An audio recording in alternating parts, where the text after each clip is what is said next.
Goes to fever. ठीक है। अच्छा, जब हम लोग जो है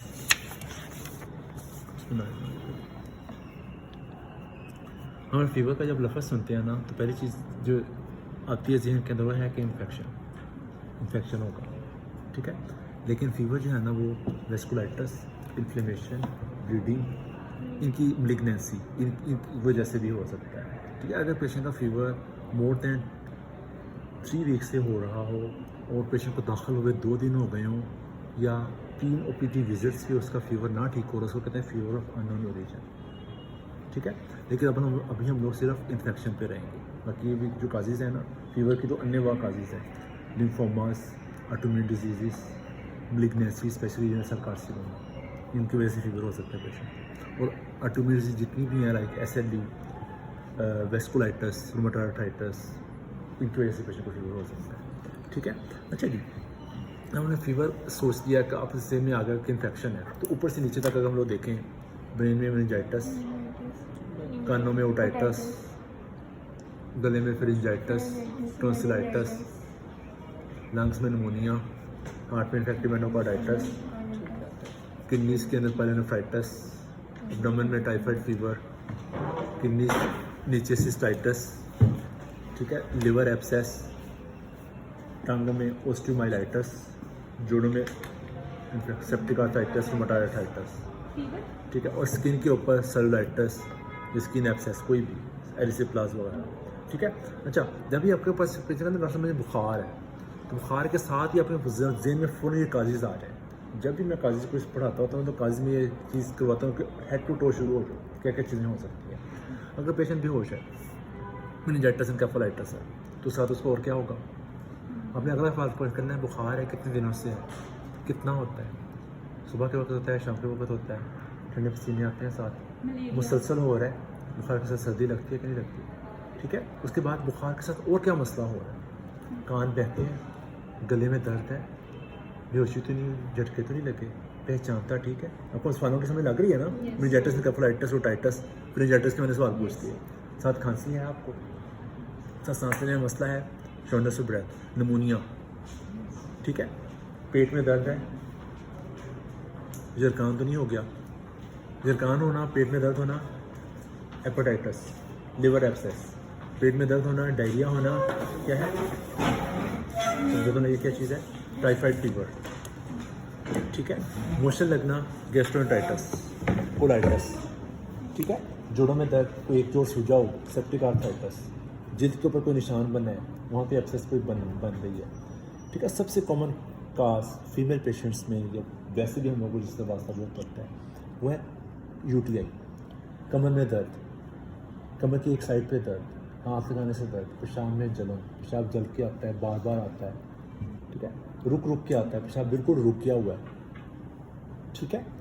अच्छा, जिल्द पे कोई निशान बना हो, वज़न में कमी हुई हो, भूख का क्या हाल है, टीके तो नहीं लगाते, नशे को टीके तो नहीं लगे पहले, यूज स्ट्रिंग तो नहीं यूज़ हुई, HIV, ठीक है।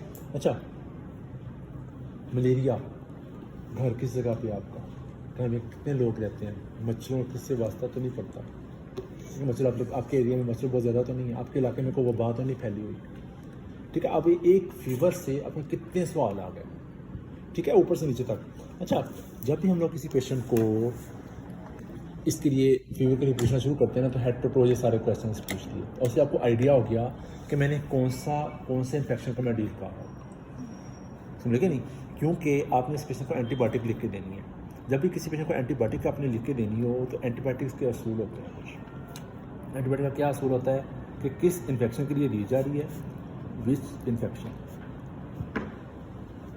उस इन्फेक्शन में कौन सा ऑर्गेनिज्म है, पहली चीज़। दूसरा कि इन्फेक्शन कितना सीवियर है। अब पेशेंट को मेनिंजाइटिस एन्केफेलाइटिस है, तो सीवियर इन्फेक्शन है, तो दवाई को आप IV देंगे। इन्फेक्टिव एंडोकार्डाइटिस है, आपका हार्ट या बीमारी का सोर्स है, पूरी बॉडी को ब्लड पहुंचा रहा है, पूरी बॉडी में ब्लड जाएगा तो इन्फेक्ट होकर जाएगा, आपने IV दवाई देनी है। जैसे गला ख़राब है, सिंपल ओरल दवाई दे सकते हैं। इतना गला ख़राब है कि खाना निकल नहीं सकता, IV दवाई देंगे। वॉमिटिंग हो रही है, पेशेंट को IV दवाई देंगे, ठीक है। पेशेंट का नमूनिया है, नमूनिया में कर्व स्कोर लगाते हैं, कन्फ्यूजन, यूरिया, रेस्पिरेटेड, ब्लड प्रेशर। अगर कर्व स्कोर ज़्यादा बन रहा है, पेशेंट अनकॉन्शियस हो रहा है, ये ग्रेटर देन 65 है, वो दवाई नहीं खा सकेगा, तो कोई कैसी दवाई देनी है? IV दवाई देनी है। अब आपको पहला क्वेश्चन क्या है? एंटीबायोटिक जब भी किसी पेशेंट को लिखनी है, पहला क्वेश्चन क्या है? कौन सा इन्फेक्शन, उस इन्फेक्शन का कौन सा ऑर्गेनिज्म। दूसरा सवाल क्या है? डिजीज़ की सिवियरिटी कैसी, ठीक है, सिवियरिटी हो गई। तीसरा होता है कि आपने कितना ड्यूरेशन के लिए देनी है। Question 1, question 2, question 3, duration. अब अगर सीवियर डिजीज़ है, लंग एब्सेस है, मेनिंजाइटिस है, इन्फेक्टिव एंडोकार्डाइटिस है, ये लंबे इन्फेक्शन चलते हैं, इनमें आपको दवाई का ड्यूरेशन ज़्यादा हो जाएगा, 4 से 6 हफ्ते हो जाएगा, ठीक है। लेकिन एक जनरल रूल जो OPD की बेस पे आप लोग अप्लाई करते होते हैं, वो हम लोग देखते हैं ना, एंटीबायोटिक्स करने का असूल है, या शुरू करवानी है या नहीं करवानी। अगर शुरू करवा दिया तो उसको क्या करना है? उसका कोर्स कंप्लीट करना है। कोर्स कंप्लीट करना क्यों ज़रूरी है? क्योंकि रेजिस्टेंस आ जाती है। तो रेजिस्टेंस से बचने के लिए आपने पेशेंट को कहना है कि आपने दवाई लाजमी लेनी है,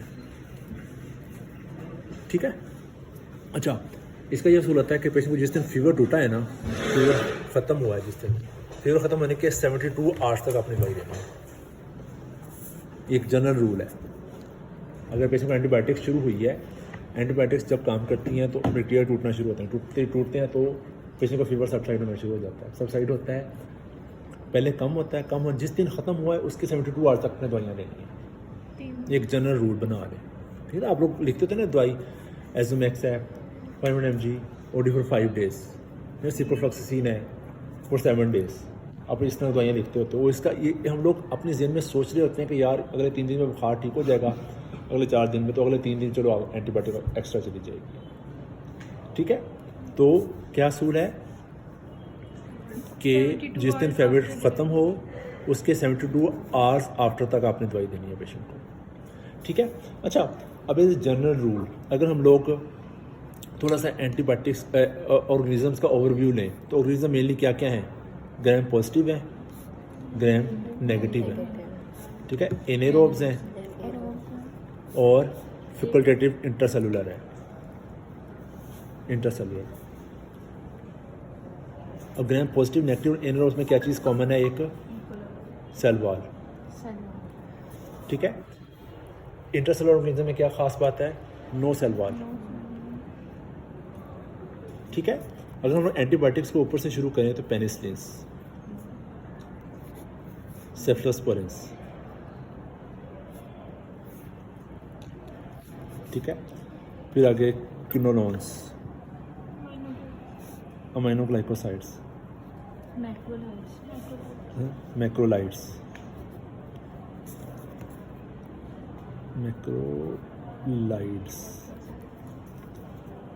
ठीक है। ये मेन दवाइयाँ जो आप लोग यूज़ कर रहे हैं। अच्छा, अब पेनिसिलिन, सेफ्लोस्पोरिन, इनका मैकेनिज्म क्या है? ये है सेल वॉल सिंथेसिस इनहिबिटर्स। और जिन ऑर्गेनिज्म में सेल वॉल मौजूद ही नहीं है, उनमें ये पेनिसिलिन, सेफ्लोस्पोरिन काम ही नहीं करेंगे। अभी ऑब्वियसली बात है ना, ठीक है। क्विनोलोन्स DNA synthesis inhibitor, DNA gyrase inhibitor, और अमाइनोग्लाइकोसाइड्स और मैक्रोलाइड्स आपके RNA प्रोटीन सिंथेसिस इनहिबिटर्स, ठीक है। जनरल से एक असूल हो गया आपका। अच्छा, अगर हम लोग शुरू करें ऊपर से नीचे तक, मेनिंजाइटिस, एन्केफेलाइटिस, हमने पहले डिसाइड कर लिया कि पेशेंट को फीवर होगा, अल्टर्ड स्टेट ऑफ कॉन्शियसनेस होगी, हमने पेशेंट को फिट्स हो सकते हैं, नेक स्टिफनेस हो सकती है, लंबर पंक्चर करना है पेशेंट का, CT स्कैन करना है, लंबर पंक्चर बेस का फैसला करना है। मोस्ट कॉमन जो डायफ्राम है ना, इससे ऊपर मोस्ट कॉमन ऑर्गेनिज्म इज जो सब कुछ करवाता है, दैट इज स्ट्रेप्ट निमोनिया। तो स्ट्रेप्ट निमोनिया को याद कर लें। स्ट्रेप्ट निमोनिया हमारा दोस्त है। जब तक हम लोग एज ए डॉक्टर काम कर रहे हैं ना, स्ट्रेप्ट निमोनिया ने हमारी जान नहीं छोड़नी, ठीक है। ब्रेन में मेनिंजाइटिस, कान में ओटाइटिस, गले में फ्रिंजाइटिस, लंग्स में pneumonia, most common cause is strep pneumonia, ठीक है। अच्छा, अगर पेशेंट का सिंपल गला ख़राब है, वाई नॉट शुरू करें अमोक्सिसिलिन से, कैप्सूल अमोक्सिल 500 BD 3 days, ठीक है। अगर पेशेंट को पेनिसिलिन एलर्जी है तो उसको एरिथ्रोमाइसिन दे सकते हैं, उसको जिथ्रोमाइसिन दे सकते हैं, ठीक है। अगर पेनिसिलिन एलर्जी नहीं है तो मोक्सिसिन अगला स्टेप इज ऑगमेंटन। ऑगमेंटन में क्या है, मोक्सिसिन प्लस कार्बोलिनिक एसिड है, 2 दवाइयाँ ऐड हो जाएंगी। क्योंकि जब भी कोई एंटीबायोटिक हम लोग देते हैं तो वो एंटीबायोटिक बैक्टीरिया या उसको तोड़ देता है, या उसको उसके अंदर नहीं घुसने देता अपने, या अंदर घुसती है तो उसको बाहर निकाल देता है। रेजिस्टेंस के ये मैकेनिज्म्स होते हैं ना, ठीक है। ऑगमेंटन से नहीं काम बना तो अगली चीज़ आती है सेफ्लोस्पोरिन्स। सेफ्लोस्पोरिन में सबसे कॉमन जो यूज़ होती है वो सेफेक्सिम होती है। अभी इसके ऊपर हम लोग आते हैं, मैं सिर्फ एक मिसाल दे रहा हूँ, ठीक है। अच्छा, हमने क्या क्या असूल पढ़े थे? पहला कि ऑर्गेनिज्म कौन सा है, डिजीज़ कितनी सीवियर है, ड्यूरेशन कितना देना है। चौथा असूल होता है स्टार्ट फ्रॉम सिंपल। होता क्या है, गला ख़राब हुआ, साथ ही एजमेक्स खानी शुरू कर दी, साथ ही मोफिस लेना शुरू कर दी, मोक्सीफ्लोक्सिसिन लेना शुरू कर दी। होता है ना, तो किसी प्रोफेसर के पास जाएंगे ना, वो आपको मोक्सिल लिख के देंगे, एम्पिसिलिन लिख के देंगे। लोग इस चीज़ पे बड़ा गुस्सा कर जाते हैं कि डॉक्टर साहब मैं तो कोई नहीं 3000 आपकी मैं फ़ीस भर के आया और आपने मुझे सिंपल मोक्सिल लिख दी है। होता है ना ऐसे। और मैं जीपी के पास गया हूँ तो उसने मुझे एविलॉक्स लिख के दी है, ठीक है। अब उसको अगर एविलॉक्स से रेजिस्टेंस हो गई तो आइंदा उसको ज़िंदगी में एविलॉक्स चाहिए होगी तो वो उस काम नहीं करेगी। Always start from simple antibiotic, ठीक है। अच्छा जी, अब पेनिसिलिन में से कौन कौन सी है? Amoxicillin, ampicillin, benzathine penicillin, penicillin V, और ये टाइकार्सिलिन और फ्लोक्लोक्सासिलिन, ठीक है। ज़्यादातर की जो डोज है 250 to 500 mg एम्पिसिलिन, अमोक्सिसिलिन की। टाइकार्सिलिन जो है वो टेंजो के नाम से आती है, 4.5 ग्राम IV8 आर्ली, ठीक है। अमोक्सिसिलिन के साथ क्लाविनिक एसिड ऐड हो जाता है तो ऑगमेंटन है 125 से लेके 1.2 ग्राम्स तक। ऑगमेंटन जो होती है वो उसकी जो इंजेक्शन होता है 1.2 ग्राम का होता है, ठीक है। उसकी जो गोली होती है 1 ग्राम की, 625 की, 375 की, ऐसी होती है, ठीक है। बेंजाथिन पेनिसिलिन ये यूनिट्स के अंदर होती है, 1 लाख यूनिट, ठीक है। पेनिसिलिन वी ओरल होती है, हम लोग रूमेटिक फीवर में देते हैं 500 mg इस तरह का, ठीक है। जनरली जो एंटीबायोटिक्स हैं उनकी डोज 250 to 500 mg होती है ज़्यादातर पेनिसिलिन और सेफ्लोस्पोरिन्स की। अच्छा, cephalosporins first generation to 4th generation तक। फर्स्ट, इनमें से एक दवाई याद कर लें। इनका जो जनरल असूल है वो क्या है, ग्राम पॉजिटिव से नेगेटिव का कवर इंक्रीज़ होता है। मीन्स के फर्स्ट जनरेशन जो सेफ्लोस्पोरिन है उसमें सेफ्राडीन है, सेफ्राडीन के नाम से ही आती है। इसकी सेकेंड जनरेशन में आती है सेफ्यूरोक्साइन, ये ज़ाइनासेफ के नाम से आती है। हाँ जी, असूल क्या है, फर्स्ट जनरेशन से 4th जनरेशन जाते जाते पॉजिटिव से नेगेटिव कवर इंक्रीज़ हो जाता है, ठीक है।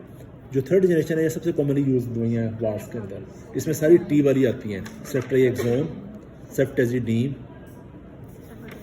सेफोटेक्साइन, और ये सारी हैं IV और IM इन टर्म्स को पार एंटर वाली। इनमें ओरल इनका मुतबादल क्या है, सेफिक्सिन,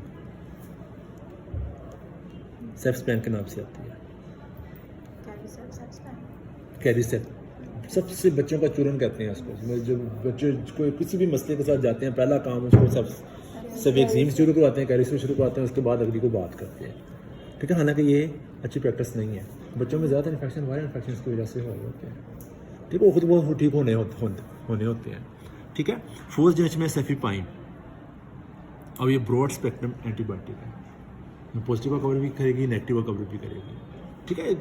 तो वार्ड में ज़्यादा यूज़ होने वाली ये दवाइयाँ सेफ्ट्रिएक्सोन 500 mg और 1 ग्राम, सेफ्टेजिडीन ये भी 500 mg और 1 ग्राम, ठीक है। सेफिक्सिन, सेफ्स्पैन जो है वो 400 mg का 400 mg का कैप्सूल होता है, ठीक है, पता चल गया।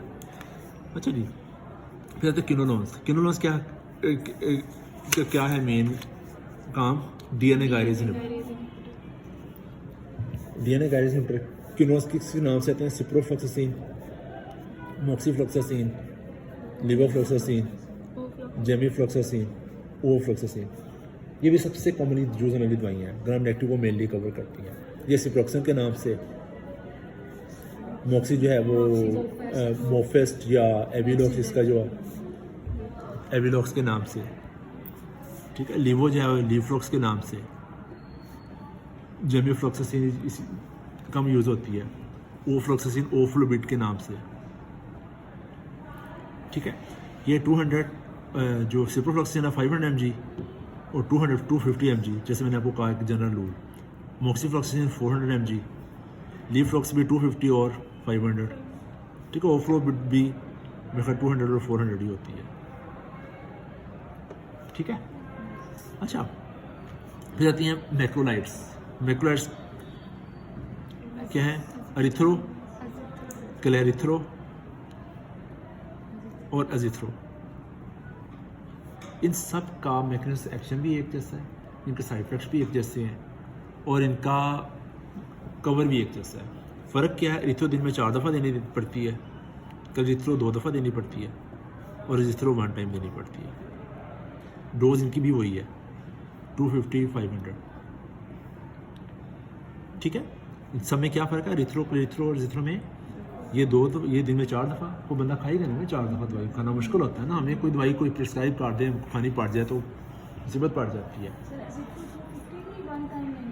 अजिथ्रो 250 BD फॉर 3 days, हाँ, लेकिन 250 OD फर्स्ट डे पे BD, then OD for 4 days। इसकी डिफरेंट रेजीम्स हैं, अभी रेजीम्स पे आते हैं अभी, ठीक है। मैं थोड़ा सा एंटीबायोटिक्स का मैं आप लोगों को थोड़ा सा वो करवा लूँ। माइनोग्लाइकोसाइड्स, उसमें ये जेंटामाइसिन और मिकासिन,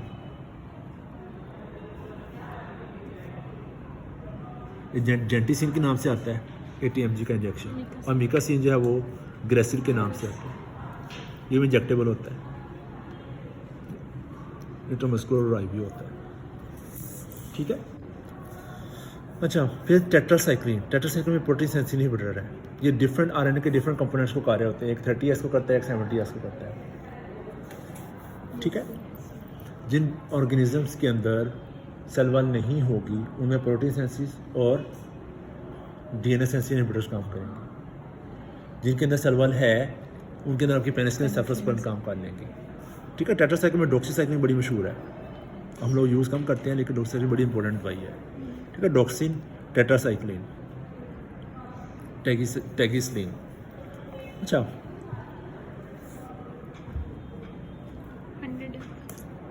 डॉक्सीसाइक्लिन 200 mg और 100 mg की आती है, 100 mg की आती है। विब्रामाइसिन बड़ा मशहूर था, हमारे पेरेंट्स ने बड़ा यूज़ किया हुआ है। और डीएनए सेंसिटिव इनहिबिटर्स में एक बड़ी मशहूर दवाई थी सेप्ट्रॉन, सल्फामेथोक्साजोल, और हाँ जी।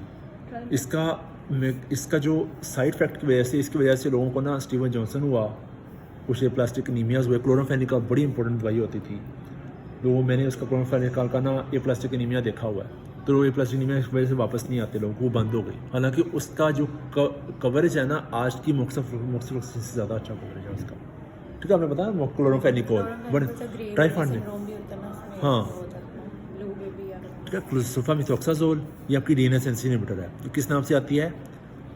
बड़ी मशहूर दवाई है सेफ्ट्रॉन DS, सेफ्ट्रॉन DS, ठीक है। तो यूटीआई में लोग 20 रुपये में ठीक हो जाते हैं। सिप्रोफ्लॉक्सासिन की एक गोली 20 रुपये की आती है, उसकी आपका क्या कहते हैं उसको 20 रुपये में पूरा इलाज हो जाता है, पूरा पता आ जाता है, ठीक है। सिर्फ इसके साइड इफेक्ट की वजह से लोगों ने छोड़ दिया। अच्छा, पेनिसिलिन, सेफ्ट्राइक्सोन, इनका मैकेनिज्म एक्शन क्या है? सेल्वासेंसिटिव इनहिबिटर्स। इनका मेन साइड इफेक्ट क्या है? Allergic reaction. एलर्जिक रिएक्शन लोगों को जिसमें खारिश शुरू होती है, अगर किडनी इन्वॉल्वमेंट हो तो नेफ्राइटिस, एलर्जिक नेफ्राइटिस, और एलर्जी सीवियर हो जाए तो क्या हो सकता है? एनाफिलैक्सिस। पेनिसिलिन का और सेफ्लोस्पोरिन का mechanism action, side effect profile एक जैसा है बिल्कुल। अगर किसी पेशेंट को पेनिसिलिन से एलर्जी है, लेकिन कौन सी वाली एलर्जी है, उसको हम सेफ्लोस्पोरिन भी अवॉइड करने चाहिए। लेकिन हम सेफ्लोस्पोरिन दे सकते हैं, सिर्फ एक कंडीशन में आप नहीं दे सकते, वो क्या है, अगर आपको पेनिसिलिन की वजह से एनाफिलैक्टिक शॉक हुआ, पेनिसिलिन की वजह से एनाफिलैक्टिक शॉक हुआ है, तो आपने वो नहीं देना, ठीक है, आपने सेफलोस्पोरिन भी नहीं देने, ठीक है। अच्छा जी, अब ऐसे इन्फेक्शन करना शुरू करते हैं ऊपर से। मेनिंजाइटिस का सीवियर इन्फेक्शन है, तो मेनिंजाइटिस में आप लोग क्या देंगे, पेशेंट को ओरली नहीं ले सकता, IV दवाई देंगे, ठीक है, सेफ्ट्राइक्सोन 2 ग्राम BD 7 to 10 डेज के लिए, ठीक है। सेफ्ट्राइक्सोन का ब्रांड नेम रोसिफिन है, ऑक्सीडिल है, ठीक है। अच्छा, कान बहते हैं, अमोक्सिसिलिन 500 BD, ऑगमेंटन 675 BD, या BD से TDS डोज है इसकी 4 to इसकी 6 to 8 RD डोज है, तो ठीक है। जो वो भी डिपेंड करता है कि इन्फेक्शन कितना सीवियर है और कितना फ्रिक्वेंट देना चाहते हैं, ठीक है। अच्छा, गला ख़राब है, सिंपल 250 BD से शुरू करें, 500 BD दें, 500 BD, अगर उससे नहीं ठीक होता तो ऑगमेंटन दें, ऑगमेंटन से नहीं ठीक होता तो कैरिसेफ दें, कैरिसेफ से नहीं ठीक होता फिर मोक्सिफ्लोक्सासिन पे आए, सिंपल स्टेट मोक्सिफ्लोक्सासिन पे नहीं आना चाहिए, ठीक है। अच्छा, अब पता है नमूनिया, अब जो नमूनिया है उसमें हम लोग चीज़ यूज़ करते हैं curve score, CURB curve score, confusion, urea level raised, curve 65, R से रेस्पिरेटरी रेट और B से ब्लड प्रेशर, और एज ग्रेटर दैन 65। अब ग्रेटर दैन 2 स्कोर होना, कंफ्यूज हो रहा है पेशेंट, यूरिया रेज हो रहा है, रेस्पिरेटरी रेट ज़्यादा है, ब्लड प्रेशर डिक्रीज हो रहा है, ग्रेटर दैन 90 सिस्टोलिक हो गया, और यह एज उसकी 65 है, तो उसका सीवियर नमूनिया है। उसके ये स्कोर ग्रेटर दैन 2 है, तो उसको IV दवाइयाँ दें, उसको स्ट्रॉन्ग एंटीबायोटिक दें, उस पेशेंट को ICU केयर की ज़रूरत है। वाई का नमूनिया जो है वो दुनिया में लीडिंग काज ऑफ डेथ में से एक है। दुनिया में लीडिंग काज ऑफ डेथ क्या है, इस्केमिक हार्ट डिजीज़, लेकिन चेस्ट इन्फेक्शन मरने की इम्पोर्टेंट काज है, ठीक है।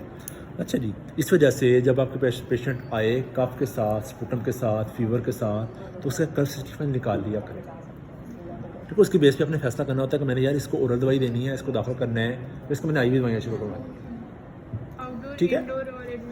आउटडोर, हाँ, आउटडोर अगर पेशेंट आपको सिंपल डिस्चार्ज करना है तो नमूनिया का रीज़न कौन सा है, स्ट्रेप नमूनिया, सिमिलरली क्या अमोक्सिसिलिन काम कर जाएगी, लेकिन इसके जो एटिपिकल ऑर्गेनिजम्स हैं, एटिपिकल ऑर्गेनिज्म कौन कौन से हैं, क्लेमिडिया, माइकोप्लाज्मा, लेजिनेला, वायरसेस, ठीक है। जो क्लेमिडिया, माइकोप्लाज्मा, लेजिनेला, इनके अंदर खास बात क्या है कि इनके अंदर सेल वॉल नहीं होती, और इनका जो नमूनिया होता है यंग एज में ज़्यादा होता है, इसको वॉकिंग नमूनिया भी कहते हैं, ठीक है। इसकी सिम्टम्स कम होती हैं, फीवर लो ग्रोड होता है, ठीक है। क्लेमिडिया के साथ पेशेंट को STD की हिस्ट्री, आंखों का मसला, क्लेमिडिया बड़ा इंपॉर्टेंट ऑर्गेनिज्म है, ठीक है। माइकोप्लाज्मा के साथ पेशेंट को हिमोलिसिस, और लेजिनरी डिजीज के साथ डिक्रीज सोडियम, हाइपोनेट्रीमिया, लेजिनरीज के लिए यूरिनरी सोडियम करवाते हैं और यूरिनरी एंटीजन करवाते हैं पेशेंट की, ठीक है। ये इसके वो हैं। अच्छा, जो चेस्ट की फाइंडिंग्स होती हैं, चेस्ट में फाइंडिंग 2 तरह से होती है, एक लोबार नमोनिया, पूरी लोब इन्वॉल्व हो गई, दूसरा ब्रोंकल नमोनिया, पैचेस बनते हैं। जो पैचेस बनते हैं वो यूजली एटिपिकल नमोनियाज करवाते हैं, जो लोबार नमोनिया वो ज़रा स्टेप नमोनिया करवा रहा होता है, ठीक है। इस वजह से अगर आपको वाज़ेह नहीं है कि नमूनिया के लिए हमने दवाई स्टेप नमूनिया को कवर करने के लिए देनी है कि दूसरी ऑर्गेनिज्म के लिए देनी है, तो दोनों को इकट्ठा कवर करवाओ, ठीक है। अगर छोटा इन्फेक्शन है तो सिंपल अमोक्सिसिलिन भी काम कर जाएगी, लेकिन अगर क्लेमिडिया साथ है, माइकोप्लाज्मा साथ है, तो आपको साथ एजिथ्रोमाइसिन ऐड कर देनी चाहिए, आपको साथ मोक्सिफ्लोक्सासिन ऐड कर देनी चाहिए, आपको साथ ग्रेसिल ऐड कर देनी चाहिए, अमीकासिन ऐड कर देनी चाहिए, ठीक है। अच्छा, हमारे वार्ड्स के अंदर पेशेंट दाखिल होते हैं,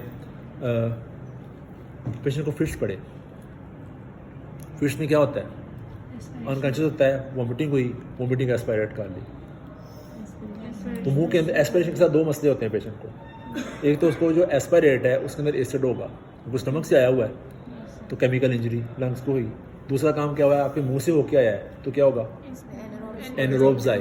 अब एनरोब्स की अलग हमने एक कैटेगरी बनाई थी, एनरोब्स उसके लंग्स में गए, ठीक है, लंग्स में गए तो एनरोब्स के कवर करने के लिए हम क्लिंडामाइसिन और फ्लैजिल देते हैं, मेट्रोडाजोल देते हैं, ठीक है।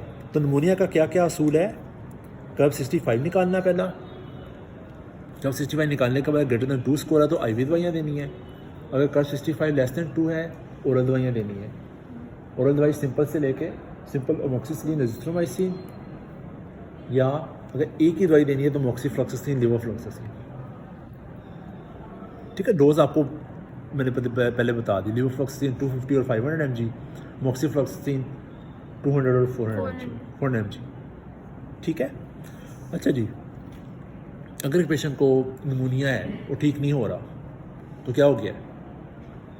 उसकी दवाई थोड़ी हम लोग दे रहे हैं, दवाई हमें बढ़ानी चाहिए, स्पूटम कल्चर करवाना चाहिए, ब्रोंकियल लवाश का लेना चाहिए, या उस निमोनिया की कॉम्प्लिकेशन हो गई है, लंग एब्सेस डेवलप हो गई है, या उस पेशेंट को निमोनिया है ही नहीं, उसको कोई और चीज़ है। अगर लंग के ऊपर पैच नज़र आ रहा है, नॉन रिजोल्विंग निमोनिया का most important differential diagnosis malignancy. समझ गए नहीं? कैविटीज़ बनी हुई हैं, कैविटी फॉर्मिंग कैंसर होता है ना, स्क्वामस सेल कार्सिनोमा कैविटी बना देता है। ठीक है, तो फिर आपने CT स्कैन करके फिर उसको फिर फर्दर उसके वर्कअप में फिर चले जाते हैं, एंटीबायोटिक बढ़ाते हैं और साथ फर्दर वर्क में चले जाते हैं कि नॉन रिजॉल्विंग निमोनिया क्यों है इस पेशेंट को। ठीक है। अच्छा जी, फिर आते हैं इन्फेक्टिव एंडोकार्डाइटिस पे। इन्फेक्टिव एंडोकार्डाइटिस में क्या है? आपका हार्ट इन्वॉल्व है। अब हार्ट ने पूरी बॉडी को ब्लड देना है। अब हार्ट का इन्फेक्शन हो जाएगा तो क्या होगा? इसका मतलब क्या हुआ? ब्रेन में ब्रेन एब्सेस बनेगी, लंग्स में मल्टीपल एब्सेस बनेगी, स्पीन में एब्सेसिस बनेगी। ठीक है, हर जगह ब्लड पंप कर रहा है ना, इन्फेक्शन ब्लड पंप हो रहा है हर जगह पे। इस वजह से आपको क्लबिंग मिलती है, स्प्लिटेड हेमरेजेस मिलते हैं, रॉस स्पॉट्स मिलते हैं, ठीक है, ऑस्टन रोड्स वगैरह जो मिलते हैं, स्प्लीनोमेगैली मिलती है, लंग्स में मल्टीपल एब्सेस मिलती है। वो किस वजह से मिलती है? क्योंकि हार्ट पंप करके भेज रहा है। तो इसमें ये इन्फेक्शन सीवियर है। इसमें दवाई कैसे देनी है आपने? इंजेक्टेबल देनी है और लंबे अरसे के लिए देनी है। ठीक है। अच्छा जी, पेशेंट को सेफ्ट्राइक्सोन, अमिकासिन,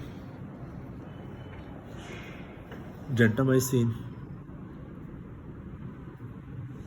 और अगर पेशेंट को IV ड्रग अब्यूज़र है तो स्टेफिलोकोकस की अलहदा से हम लोगों ने एक बनाई हुई है रजीम। तो स्टेफिलोकोकस के अंदर क्या चीज़ होता है? कोगुलेज कैटालेज एंजाइम होता है। कैटालेज मीन्स कैटास्ट्रोफिक, मीन्स तोड़ता चला जाता है हर चीज़ को। ठीक है, तो स्टेफिलोकोकस की सिंपल दवाई है फ्लूक्लोक्सासिन। अगर पेशेंट को फ्लूक्लोक्सासिन से रेजिस्टेंस आ जाए, उसको कहते हैं MRSA, methicillin resistance. Next step is vancomycin. Flucloxacillin penicillin में से फ्लूक्लोक्सासिन, फ्लूमॉक्स के नाम से आती है सिंपल। ठीक है। अगर पेशेंट को MRSA डेवलप हो जाए तो वैंकोमाइसिन। वैंकोमाइसिन वी रेजिस्टेंस आ गया, वैंकोमाइसिन स्टेप आ गया हुआ है। फिर कौन से थे? लाइनाजोलेट, ये नेस्किल के नाम से आती है। हाँ ठीक है, नेस्किल नहीं काम करती तो नई दवाइयाँ आई हुई हैं, क्विनीप्रिस्टन और डेल्फोप्रिस्टन। ये ICU वाले यूज़ करते हैं, क्विनीप्रिस्टन और डेल्फोप्रिस्टन।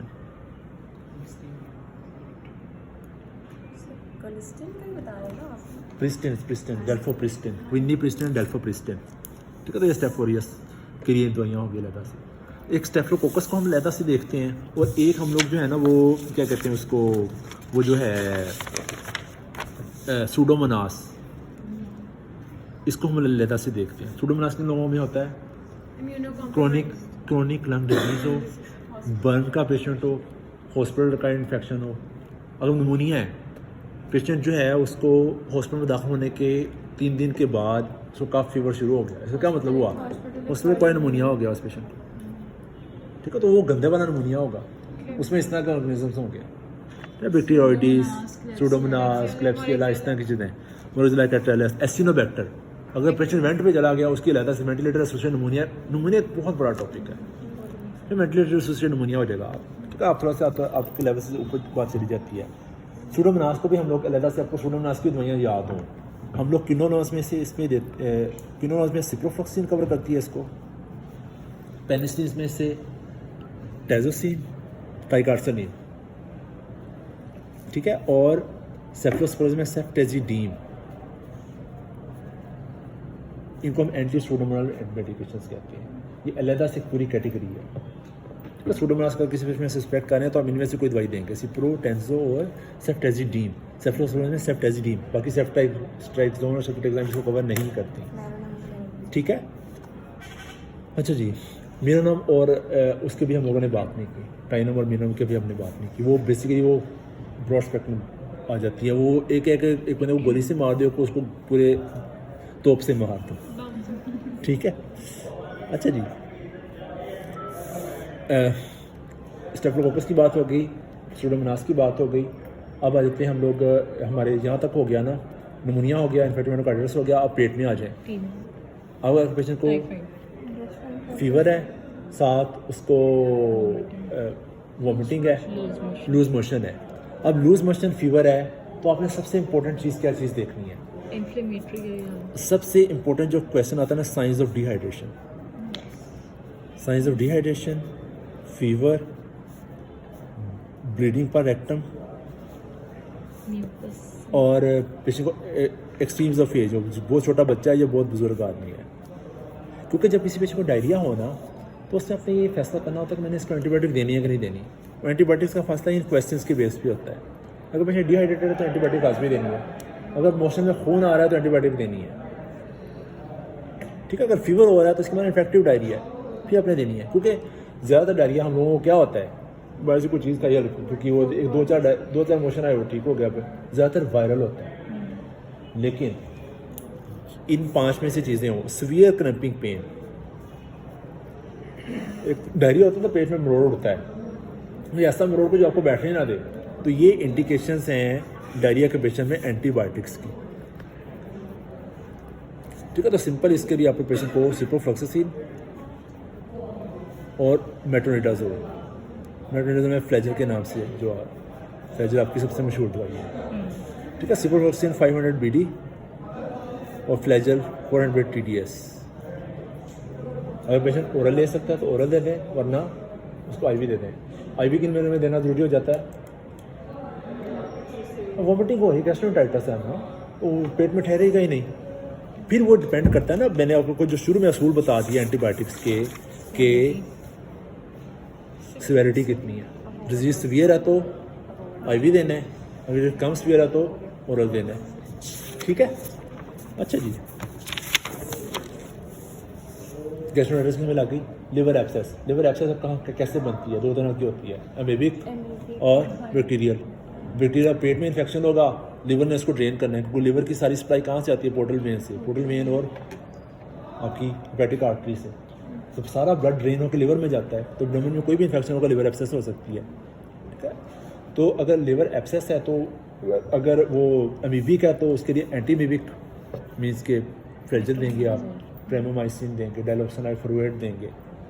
ठीक है, अगर बैक्टीरियल है तो सेफोपेराजोन देंगे। सेफोपेराजोन क्या चीज़ है?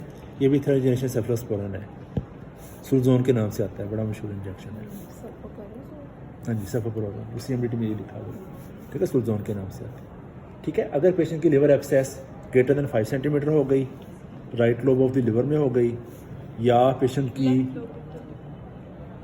Left lobe of the liver में हो गई, या उसका क्या कहते हैं, अपने एंटीबायोटिक्स दे रहे हैं उसको और पेशेंट ठीक नहीं हो रहा ठीक, तो उस पेशेंट को फिर हम लोग सर्जरी में रेफर करते हैं। ठीक है, उसको इंटरवेंशन की ज़रूरत पड़ेगी, क्योंकि अंदर बम पड़ा हुआ है ना, लिवर एब्सेस है, वो रप्चर हो सकती है ना, अन्य ब्लीडिंग हो सकती है पेशेंट को अंदर पेट के, कैटास्ट्रोफिक एक सिचुएशन बन सकती है। ठीक है, अच्छा जी, लिवर एब्सेस हो गया। आपका H. pylori, अब आपका जो H. pylori है, पेशेंट को सिम्टम्स हैं गर्ड वाली, बड़ा कॉमन है। मैं पूछता हूँ ना अपने ऑफिसर्स से या क्लास ले रहा हूँ को, मैं कहता था कि यार सबसे कॉमन बीमारी क्या है? तो पेट में दर्द। वो मरीज़ आके बैठता है ना OPD में या इमरजेंसी में, तो वो बंदे के दिल में पहले ही आ जाता है कि होने कहेगा मेरे ऐसे दर्द है। तो मेरे हॉस्पिटल ना हंसते हुए कहते हैं कि सर हम लोग दुआ भी यही कर रहे होते हैं, क्योंकि उसने कह दिया ना यहाँ पे दर्द है, तो उसको कुछ लाइजिक लिख देंगे, कुछ उसको कोई लिख देंगे, इस तरह के नोस्पा जोस्पा लिख देंगे। तो अगर उसने कुछ और बोल दिया तो समझ नहीं उन्होंने कहता करना की है। ठीक है, तो H. pylori जो है ना बड़ा इंपॉर्टेंट इन्फेक्शन है। ठीक है, किस पेशेंट को हम लोगों ने H. pylori डेडिकेशन थेरेपी देनी है, इसका क्या असूल है? जब पेशेंट आपके गट की सिम्टम्स के साथ आए ना तो उसमें आपने क्या करना है, अलार्म फीचर्स देखने हैं। अलार्म फीचर्स क्या हैं? अलार्म फीचर्स क्या हैं? पेशेंट को वेट लॉस है, आपने चीज़ें पूछनी होती हैं। पेट में दर्द बड़ा कॉमन है ना, लोग कई साल से ओमेगा राइजिक खाई जा रहे होते हैं, ओमेगा राइजिक खाई जा रहे होते हैं। नहीं सर, अलर्ट होके बैठिएगा। ठीक है, पेशेंट को वेट लॉस हो, पेशेंट को एनीमिया हो, ये आपने कुछ चीज़ें पूछनी है। जब किसी पेशेंट को गट के लिए बार बार राइजिक खा रहा हो ना, वेट लॉस, एनीमिया, डिस्फेजिया, ये वो कॉमन बातें जो हम लोग आई रोज ओपीडी में देख रहे हैं कि डिस्फेजिया या उसको ब्लीडिंग पर रेक्टम, ब्लीडिंग हेमेटोमेसिस हुई है या ब्लीडिंग पर रेक्टम हुआ है, कोई इनमें से कोई चीज़ है, ये एज उसकी ग्रेटर दैन 55 है जी। इनको हम लोग क्या कहते हैं, अलार्म फीचर्स। ठीक है, अलार्म फीचर्स नहीं है तो सिंपल राइजिक देना है, अलार्म फीचर्स हैं तो एंडोस्कोपी करवानी है, एंडोस्कोपी करवानी है, अपर जी एंडोस्कोपी। ठीक है, तो मैलिग्नेंसी बड़ा इंपॉर्टेंट है। 30s में हम लोगों ने सी स्टमक देखा होगा, आप लोगों ने भी देखा होगा सी स्टमक। कितने फीचर्स हो तो एंडोस्कोपी करवानी है? कोई भी इनमें से कोई भी फीचर हो, कोई एक फीचर भी हो। अब पेट में दर्द तो बड़ा कॉमन है ना, हम लोग हॉस्टल में जो लोग रहते हैं, बाहर से खाना खाते हैं, उनको एक बड़ा कॉमन है। एस्प्लोराई जो है, आपको पता है एस्प्लोराई की ट्रीटमेंट पे भी नोबेल प्राइज़ मिला था। तो उस बंदे ने, किसी ने कहा कि जो पेट में जो अल्सर बनता है इसकी रीज़न इज़ बैक्टीरिया, तो लोगों ने इसका मजाक उड़ाया। उसने क्या किया, उसने खुद पी लिया, एंटीबायोटिक लिए ठीक हो गया। इस बात पे उसको नोबेल प्राइज़ मिला था। पता नहीं इस बातों को, छोटी छोटी बातें ये भी ठीक है। अच्छा, इसके लिए मैं एस्प्लोराई के लिए मैं एक जो ट्रिपल थेरेपी रिजीम याद करता हूँ, वो कैसे याद करता हूँ, CMO, AMO और ACO। CMO means clarithromycin, metronidazole और मेप्राज़ोल। AMO is amoxicillin, metronidazole और omeprazole. ACO is amoxicillin, clarithromycin और omeprazole। इनमें से कोई एक लेते हैं। ठीक है, इसमें omeprazole की डोज इज़ 40 mg BD, बाकी amoxicillin की डोज इज़ 1 ग्राम। फिर मेट्रोनिडाज़ोल की डोज पता ही आपको 400 mg TDS, फ्लैजेल जो है 400 TDS। ठीक है, क्लैरिथ्रोमाइसिन 500 BD। ठीक है, ये एमओ CMO सिक्वेंशियल थेरेपीज भी आ चुके हैं, 7 दिन एक दवाई दें, 7 दिन एक दवाई दें। एक और रजीम भी है इसमें, आजकल नई आई हुई है, वोनोव के नाम से, वोनोपेराजोन है एक नया। उसके साथ आप ना सिंपल अमोक्सिसिलिन 500 mg BD भी दे सकते हैं।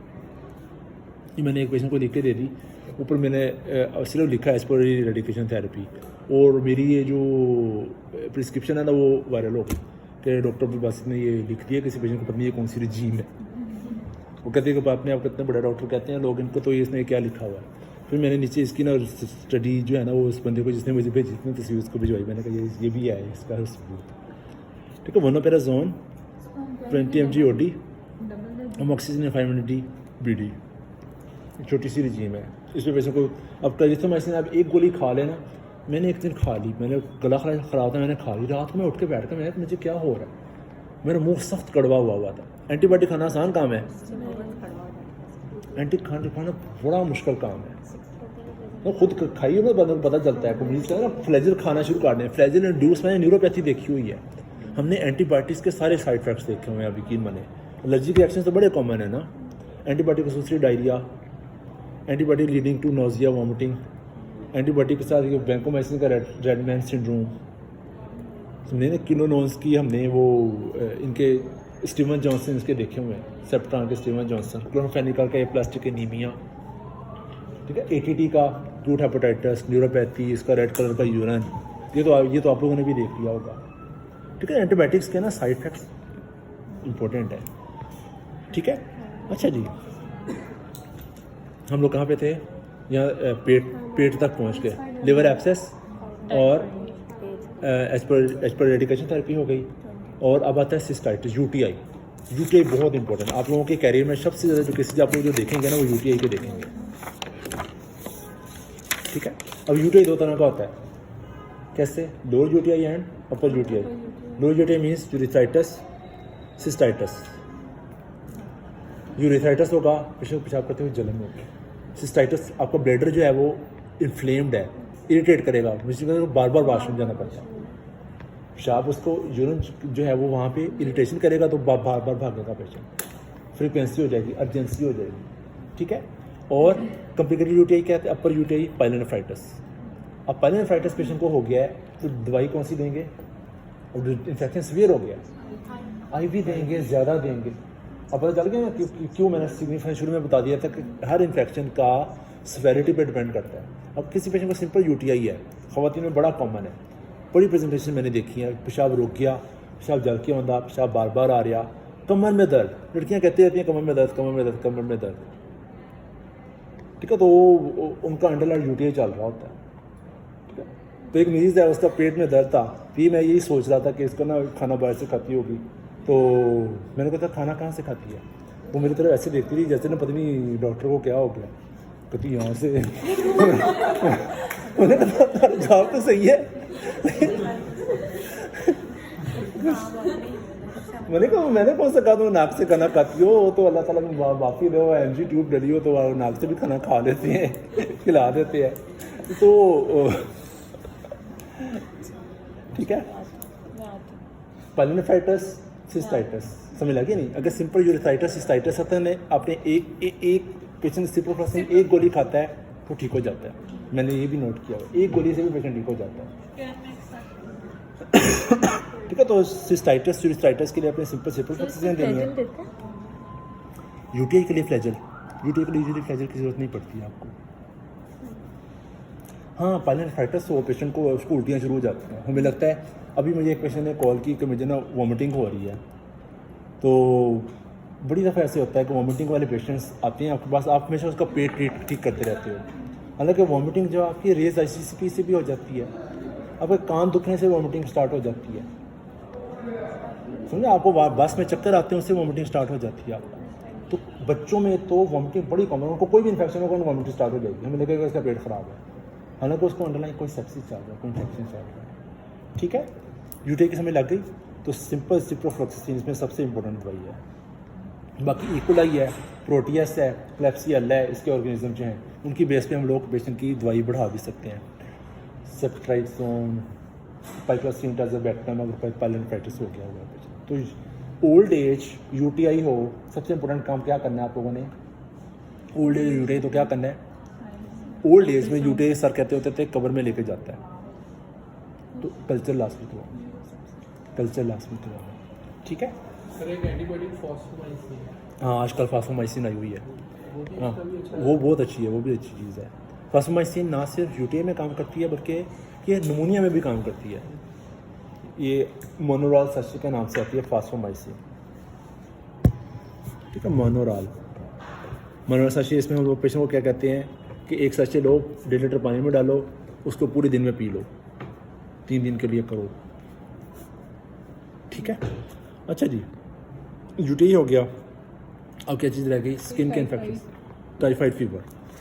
टाइफाइड फीवर जो है वो कैसे प्रेजेंट होता है, abdominal pain, step ladder pattern fever, rash, joint pains, cough के साथ भी मैंने देखा हुआ है टाइफाइड फीवर, ठीक है। पाकिस्तान में तो जब भी फीवर हो तो 1-2 डायग्नोसिस ना आपके होते हैं, या टाइफाइड हो गया या मलेरिया हो गया, तो उसके लिए आप लोग सिंपल दवाई जो है वो सिप्रोफ्लोक्सासिन, इसमें सिप्रोफ्लोक्सासिन की डोज ज़्यादा है ज़रा, 500 mg, 1.5 गोली, 1.5 टैबलेट बीडी, ठीक है। सेफेक्सीम 400 mg ओडी, या आजकल अजिथ्रोमाइसिन, तो सेफेक्सीम पर अजिथ्रोमाइसिन को मिला के देते हैं 500 mg ओडी, ठीक है। अजिथ्रोमाइसिन के गला खराब में डोज एजोमैक्स जो है वो 250 BD फॉर 3 days, या 500 mg फर्स्ट डे पे, देन 250 फॉर 4 days, या 500 mg फॉर 3 days। ये 3 तरह की डोज इनका दी जा सकती है एजिथ्रोमाइसिन की, ठीक है। टाइफाइड फीवर अगर पेशेंट को इंजेक्टेबल देना पड़ गया है तो कौन सा ऑर्गेनिज्म है टाइफाइड का, साल्मोनेला के लिए आप सेफ्ट्राइक्सोन, सेफ्ट्राइक्साइन, सेफ्ट्राइजिडीन, ये चीज़ें दे सकते हैं, ठीक है। अगर पेशेंट को, मैंने टाइफाइड फीवर के साथ ब्लीडिंग पर रेक्टम देखा हुआ है, क्योंकि टाइफाइड क्या करता है जाके आपके लिम्फोनाइट जो आपके लिम्फोसाइट्स होते हैं उनको जा करेगा, तो लिम्फोसाइट की जब अल्सरेशन होगी तो क्या होगा, ब्लीडिंग होगी, पेशेंट ब्लीडिंग पर एक्टम होगा। ब्लीडिंग पर एक्टम के साथ पेशेंट आ गया है, उसको इमीबेनम मिरोनम दास में देनी चाहिए, ठीक है। अच्छा जी, फिर स्किन के इन्फेक्शंस बड़ा कॉमन, पाँव पे जूता लग गया, पाँव उसमें स्किन का इन्फेक्शन हो गया, उसके स्किन पे ऑर्गेनिज्म कौन सा होता है, strep pneumonia, staphylococcus, strep pneumonia, staphylococcus, strep epidermidis, ठीक है। स्टेप्टोको ग्रैम पोस्टोकोकाई होते हैं स्किन के ऊपर, उनके लिए हम लोग पेशेंट को सिंपल वो देते हैं के फ्लैक्स सेल्यूलाइटिस के लिए। सर ये जो आपने नाम बताया के फ्लैक्स सेकेंड जनरेशन सेफ्लोस्पोरिन है, सेफालेक्सिन है इसके अंदर, सेफालेक्सिन डोज वही 250 और 500 mg BD। तो सेल्यूलाइटिस में बड़ी इंपॉर्टेंट, बड़ी अच्छी काम करती है, ठीक है। मेरा ख्याल है मोटे मोटे इन्फेक्शन यही हैं। Okay, thank you. Thank you.